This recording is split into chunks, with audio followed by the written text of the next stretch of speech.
Crear contenidos es fácil, promocionarlos no tanto.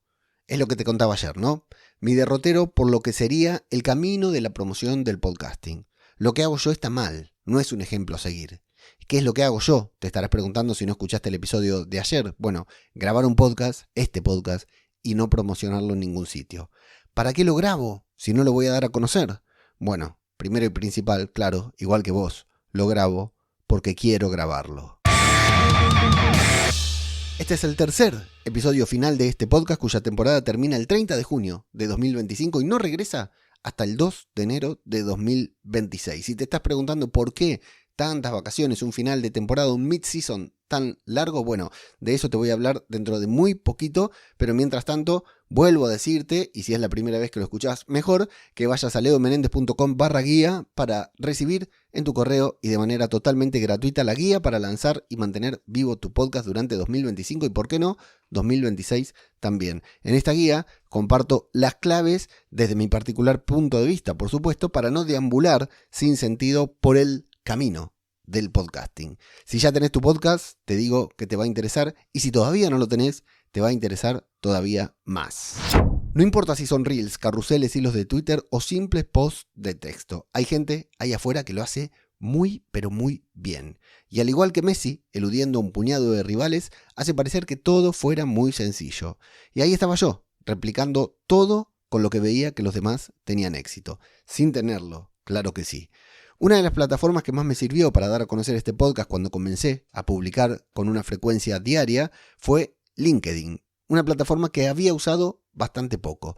Y mi procedimiento era bastante sencillo. Grababa una tanda de 10 o más episodios en audio, los editaba mínimamente, como bien sabés, los programaba en Mumbler y luego de la descripción del podcast extraía un fragmento que lo convertía en una publicación de LinkedIn.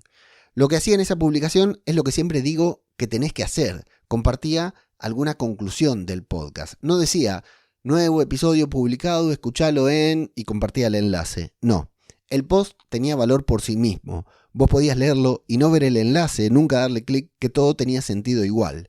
Y si querías saber más, bueno, le dabas clic y llegabas al podcast. Pero en lugar de publicarlo, esto yo lo añadía a una autolista de Metricool.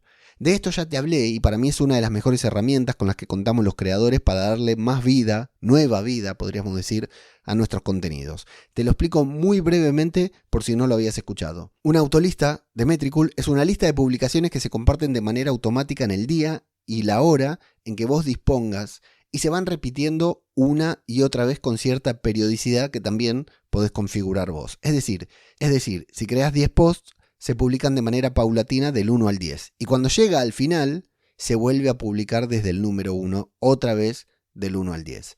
Entonces lo que yo hacía era, cada vez que grababa y programaba 10 episodios, creaba 10 nuevos posts y los añadía a esta autolista. 10 esta semana, 10 la semana siguiente y así sucesivamente. Es decir, que lo que programaba hoy se publicaba tal vez dentro de 10 días. Y dentro de 30 o 40 se volvía a publicar una y otra vez. Y encima esa lista, esa autolista, se hacía cada vez más larga. Y el contenido tenía visibilidad, entre comillas, para siempre. Vaya sorpresa, sobre todo cuando yo veía que esa rueda de contenidos, esa rueda de publicaciones seguía girando y la gente le daba like o hacía clic a post anteriores, muy anteriores, que yo había escrito bastante tiempo atrás, que ya habían salido publicados, pero que se volvían a publicar gracias a la magia de la autolista. El tema es que según mis propios parámetros, estos posts deben complementarse con posts originales, escritos de manera nativa, vamos a decirle, para esa red social. Y de esa manera, no solo se comparten posts automatizados con enlaces al podcast, sino que también se comparten posts que empiezan y terminan allí, en la red social, sin la pretensión de llevar al usuario a ningún sitio. Y ahí fue justamente donde yo comencé a cambiar, o a fallar, cuando me quedé sin tiempo o voluntad para publicar esos posts originales en redes sociales. Porque lo que me pasó con las redes sociales fue algo mucho más grande que solo falta de tiempo o motivación. De eso hablaremos en otro momento. Entonces, si yo no publicaba, solo se compartían los posts de las autolistas, los del enlace, y aunque tenían valor por sí mismos, y yo no quería ser un puto spammer que solo hablaba de su podcast, dejé de publicar. Lo que derivó en el tema principal de todo esto que te estoy contando: el silencio.